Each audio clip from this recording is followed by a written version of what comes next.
संघाचं निवडणूक निर्णय अधिकारी म्हणून मी काम बघणार आहे। माझ्या अधिपत्याखाली 3 ARO असतील, तहसीलदार निलंगा, प्रसाद कुलकर्णी, सोमनाथ माळी, तहसीलदार देवणी आणि शिरूर घाटचे तहसीलदार श्री P. देवाळ, हे 3 तहसीलदार जे आहेत ते सहाय्यक निवडणूक निर्णय अधिकारी म्हणून काम बघणार आहेत। हे सगळं काम जिल्हा निवडणूक अधिकारी माननीय जिल्हाधिकारी मॅडम यांच्या नियंत्रणाखाली हे काम चालणार आहे। सगळं निवडणुकीचा कार्यक्रम काल इलेक्शन कमिशन ऑफ इंडियानं प्रसिद्ध केलेला आपण बघितलेला आहे। निवडणुकीची जी अधिसूचना काल झालेली आहे याच्यामध्ये आपली अधिसूचना होणार आहे ती 22 तारखेला होणार आहे।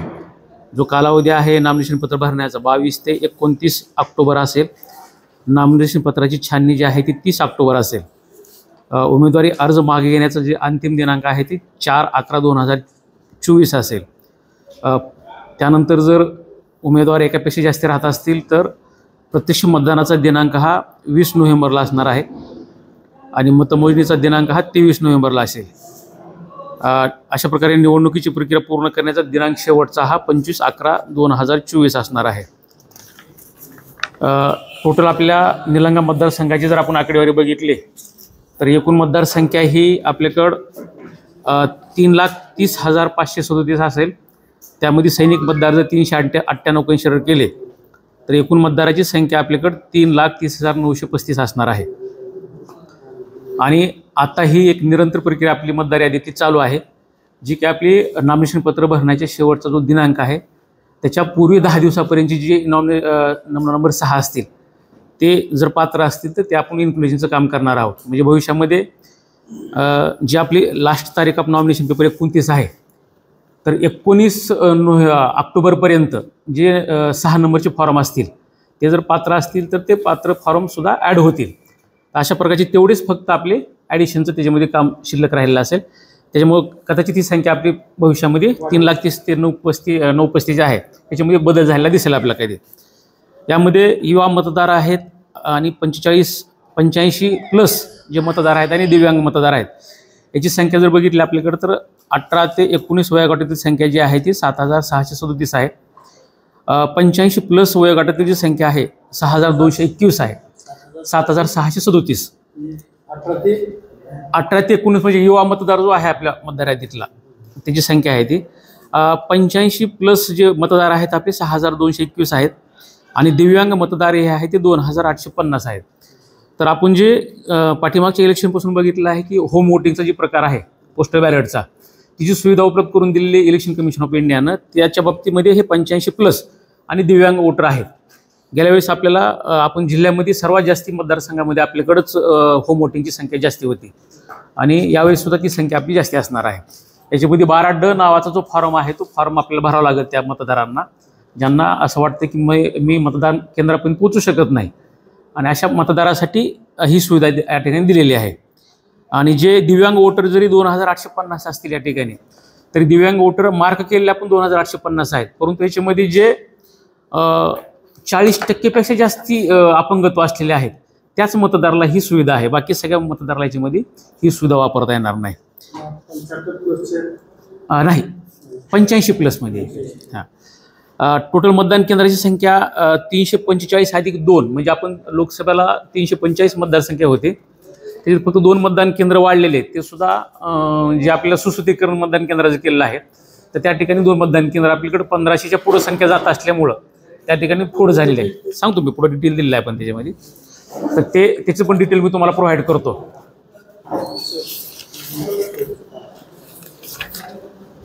टोटल जे मतदान केंद्र आपले 347 झालेले आहेत।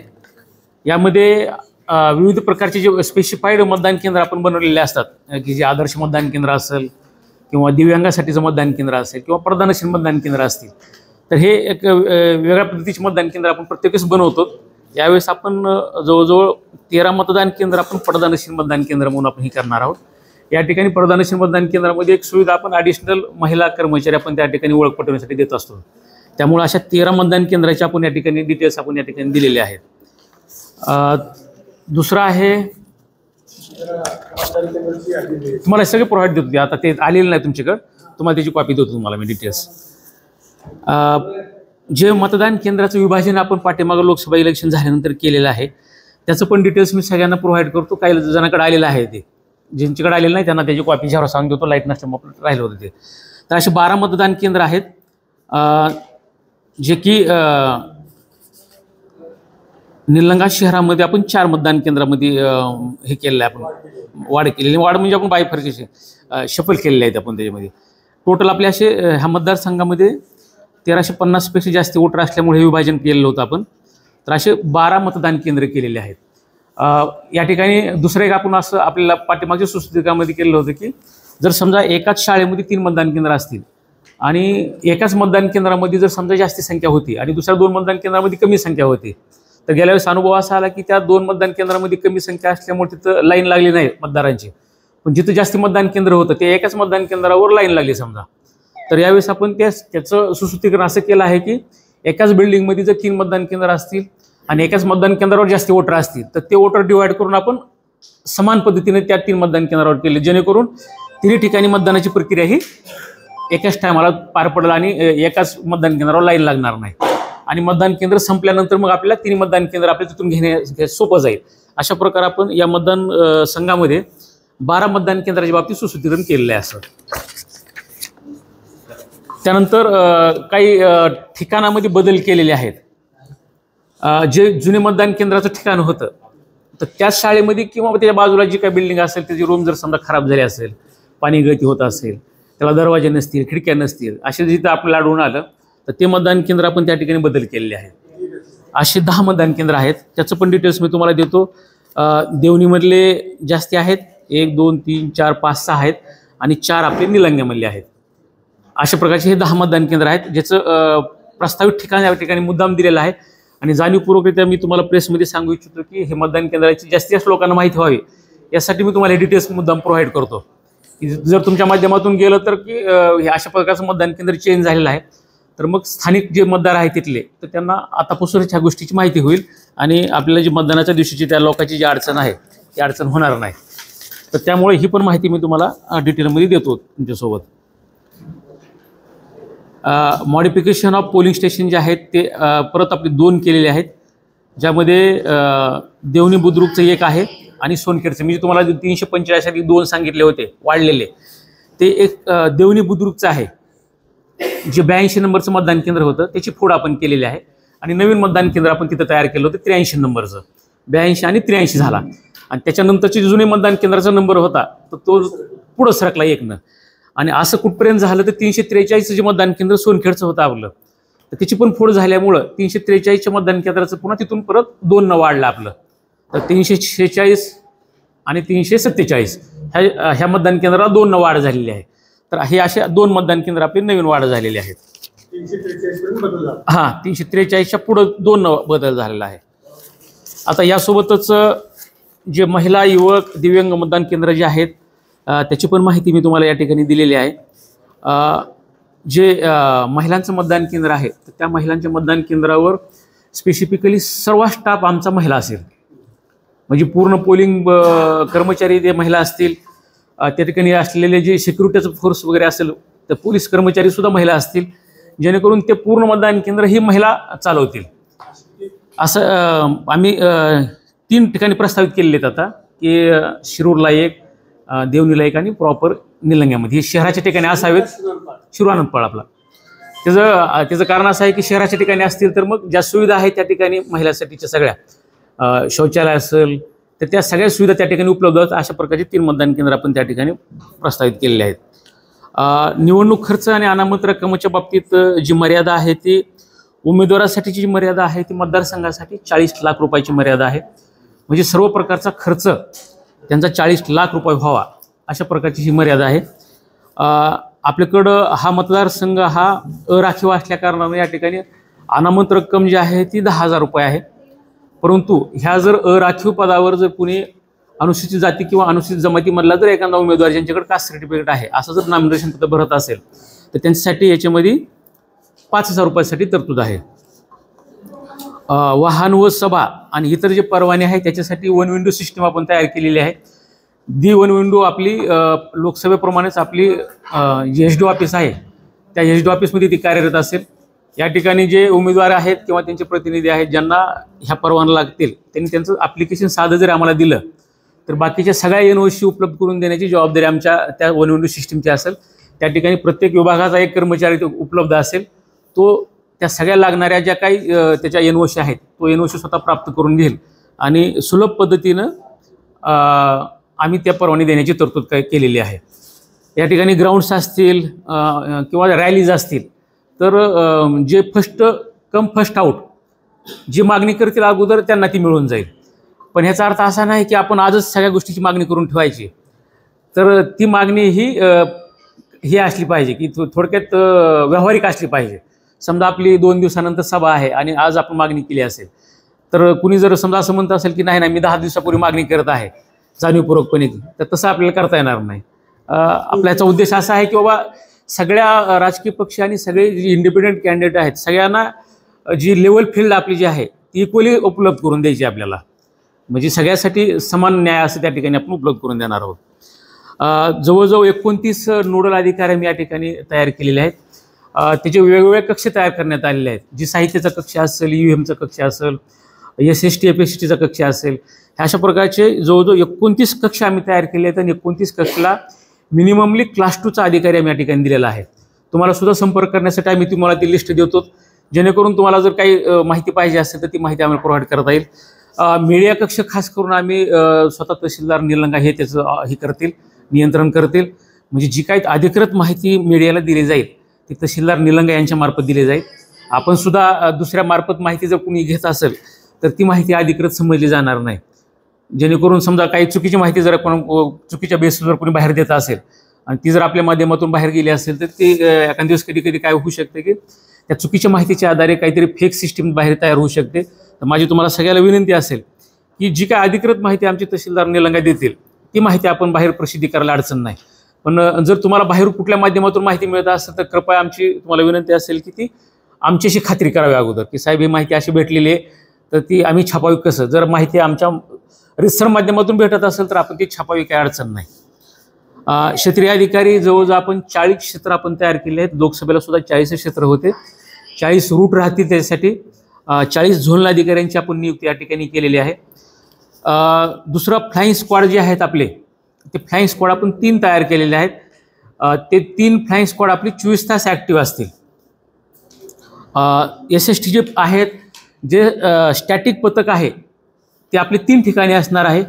एक औराद शहाजनीला जी आपला बाँड्री आहे इतर राज्याची त्या एक बाँड्रीला असेल। दवण हिप्परगा जी आहे, दवण हिप्परगाच्या ठिकाणी आपण गेल्या वेळेस केली होती, परंतु यावेळेस आपण त्या ठिकाणचं चेंज करून आपण टाकळी बेंबळी जी आहे त्या ठिकाणी आपलं स्थानिक पथक असेल आणि एक आरी मोडच्या ठिकाणी ती आपण गेल्या वेळेस केलं होतं त्याच्या थोड्या अंतरावर एक आपण ती शिफ्ट केलेलं आहे, पण ती शिरूरला असेल। असे 3 त्या ठिकाणी स्टॅटिक पथकं आपली त्या ठिकाणी 24 तास काम करत असतील। त्या स्टॅटिक पथकामध्ये नाही, ही स्टॅटिक म्हणजे SST ही चेकपोस्ट असतील त्या ठिकाणी। ह्या चेकपोस्टवर जी काही वाहनं वगैरे चेक केली जातील आणि हे जे फ्लाइंग स्क्वॉड आहे तर ह्या फ्लाइंग स्क्वॉड मार्फत तुम्हाला सगळ्याला अवेअर आहे की इलेक्शन कमिशन ऑफ इंडियानं सिव्हिजिल नावाचं एक ॲप तयार केलं आहे, ते सिटिझनसाठी सगळ्यासाठी उपलब्ध आहे। जर त्या सिव्हिजिल ॲपवर जर कोणी स्थानिक एखाद्या लोकांना जर समजा कोणी उमेदवार किंवा त्यांचे प्रतिनिधी किंवा स्थानिक एखाद्या नागरिकांना जरी तक्रार दिली तर ती तक्रार लगेच आमची फ्लाइंग स्क्वॉडला लगेच पाठवली जाते, त्याची शहानिशा केली जाते। तक्रारीत तथ्य असेल तर त्या तक्रारीच्या बाबतीत एकतर तक्रारीत तथ्य नसेल तर डिस्पोज केली जाते, ड्रॉप केली जाते। तक्रारीत तथ्य असेल तर त्याच्यावर कारवाई करून ती डिस्पोज केली जाते आणि जर ती तक्रार भविष्यात काही त्याच्यामध्ये आणखीन एन्क्वायरीज आवश्यक असतील, समजा आपण रक्कम त्या ठिकाणी सीज केली असेल, काही लिकर आपण सीज केली असेल आणि मग त्याची चौकशी आणखीन होणं अपेक्षित असेल तर ती जर इन्कम टॅक्सच्या डिपार्टमेंटला आपण पाठवली तर ती एक्सक्लेट केली जाते आपली तक्रार ते। तर अशा प्रकारची ती तक्रार एक्सक्लेट केली जाते आपण। याचा कालावधी आमच्यासाठी फक्त 100 मिनिटाचा असणार आहे, त्यामुळे सिव्हिजिलवर प्राप्त झालेल्या तक्रारीमध्ये आम्ही 100 मिनिटाच्या आत कारवाई करणार आणि ती तक्रार त्या पद्धतीने डिस्पोज केली जाईल। अशा पद्धतीसाठी 3 आपले फ्लाइंग स्क्वॉड आम्ही तयार केलेले आहेत। व्हिडिओ टीम जी आहे आणि व्हिडिओ सर्व्हिलन्स टीम एक आहे, तर ही व्हिडिओ सर्व्हिलन्स टीम ह्या 4 असणार आहेत। याची संख्या आपल्याला जशी गरज पडेल तशी वाढवावं लागणार आहे। सर्व्हिलन्स टीम याच्यामध्ये काय आहे की तुम्ही जे परवाने मागणार आहात, राजकीय पक्षाची परवानगी घेणार आहेत, रॅलीसाठी असतील, सभेसाठी असतील, आणि जिथं सभा असेल, जिथं रॅलीज असतील, तिथं ही आमची टीम व्हिडिओसहित पोच होईल. त्या ठिकाणी ज्या ज्या गोष्टी आवश्यक आहेत कॅप्चर करणं, त्या गोष्टी त्या ठिकाणी व्हिडिओ सर्व्हिस केली जाईल त्याच्यामध्ये. आणि मग त्याच्या जे शिडी आहेत त्याची शिडी बघण्यासाठी व्हिडिओ व्ह्यूइंग टीम एक आमची तहसील कार्यालयात ॲक्टिव्ह असणार आहे, जी 24 तास त्या आलेल्या सीडीज बघितल्या जातील. आणि जो खर्च तो उमेदवारांना दाखल केलेला असेल, समजा मी जर एखादी रॅली केली किंवा एखादी सभा केली असेल, तर त्या सभेच्या ठिकाणी झालेला जो खर्च असेल तो मी माझा उमेदवार या ठिकाणी दाखल करणार आहे. आणि मग आमची ही जी सर्व्हिंग टीम आहे तर ह्याच्या माध्यमातून आम्ही आमचा क्रॉस चेक पण त्या ठिकाणी करणार आहोत. याच्यासाठी एक्सपेंडिचर ऑब्झर्वर हे इलेक्शन कमिशनर नियुक्त केलेले आहेत खास करून. त्याच्यामुळं उमेदवारांनी केलेल्या खर्चाचं जी काही माहिती येते आमच्याकडं, त्याच्यासाठी खास करून एक इलेक्शन कमिशनकडूनच एक्सपेंडिचर ऑब्झर्वर पण या ठिकाणी येणार आहेत. आणि ते प्रत्येक इलेक्शनला असतात. मग ते त्याच्या माध्यमातून आमचं त्याच्यावर नियंत्रण असणार आहे. नागरिकासाठी विविध जी IT ॲप्लिकेशन आपल्याकडे आहेत आता, त्याच्यामध्ये CVGIL ॲप मी तुम्हाला सांगितलेलं आहे. दुसरा आहे KYC. तर KYC हे अशा प्रकारचं ॲप आहे की कोणताही नागरिक कोणत्याही उमेदवाराविषयी नो युअर कॅन्डिडेट म्हणजे कॅन्डिडेटविषयी माहिती प्राप्त करू शकतो. ज्या दिवशी नामिनेशन पत्र आमच्याकडे प्राप्त होईल ते त्याच दिवशी सेम डेला त्या नामिनेशन पत्रासोबतच जे ॲफिडेविट प्राप्त होणार आहे, त्या ॲफिडेविटमध्ये असेल संपत्तीची माहिती असेल, इतर त्यांच्यावर कुठले गुन्हे दाखल असतील तर त्याच्या संबंधित माहिती असेल, त्यांचे काही ऋण काही बँकेचे त्यांच्याकडे काही कर्ज पाणी असेल तर त्याच्या बाबतीतली पूर्ण माहिती त्या ठिकाणी त्या ॲफिडेविटमध्ये असेल. तर ही सगळी ॲफिडेविटली माहिती त्या दिवशी आम्ही डायरेक्ट इलेक्शन कमिशनच्या वेबसाईटवर प्रसिद्ध करतो. आणि ती KYC नावाच्या ॲपच्या माध्यमातून सर्व नागरिकांना उपलब्ध होते लगेच. त्यामुळं कोणत्याही नागरिकांना कोणत्याही उमेदवाराविषयी पूर्ण माहिती त्यात मिळू शकते. मग त्या उमेदवारावर कुठला गुन्हा दाखल असेल तर त्याच्या बाबतीतली माहिती प्राप्त, कोणती माहिती असेल जी ॲफिडेविटमध्ये दाखल केलेली माहिती असेल ती माहिती KYC माध्यमातून संबंधित नागरिकाला उपलब्ध होऊ शकते. सुविधा ॲप्लिकेशन जे आहे ती सुविधा ॲप्लिकेशन संबंधित कॅन्डिडेटसाठी वापरता येते. जे उमेदवार म्हणून नामिनेशन पत्र भरणार आहेत तर ते नामिनेशन पत्र डायरेक्ट ऑनलाईन भरता येते. त्याच्यामधून ॲफिडेविट पण तयार होतं आहे. ते फक्त ॲफिडेविट प्रिंट काढायचे आहे आणि त्या प्रिंट घेतल्यानंतर नोटराईज करून ते निवडणूक निर्णय अधिकाऱ्याकडं त्या नामिनेशन पत्राच्या सोबत ते ॲफिडेविट दाखल करणं आवश्यक आहे. त्या वेगळ्या सूचना आम्ही संबंधित राजकीय पक्ष आणि त्यांच्या कॅन्डिडेटला ते वेळोवेळी देतो आणि त्यांची पण बैठक याच्या अगोदर आता झालेली आहे. तर हे अशा पद्धतीचं ऑनलाईन नामिनेशन पत्र भरण्यासाठीची सुविधा आहे. तसंच ऑफलाईनसुद्धा त्यांना नामिनेशन पत्र भरता येते. परंतु मॅक्झिमम आजकालचे उमेदवार हे आपले सगळे सुशिक्षित असल्यामुळं बऱ्यापैकी ते ऑनलाईनच नामिनेशन पत्र आपण त्यांच्याकडून घेतो.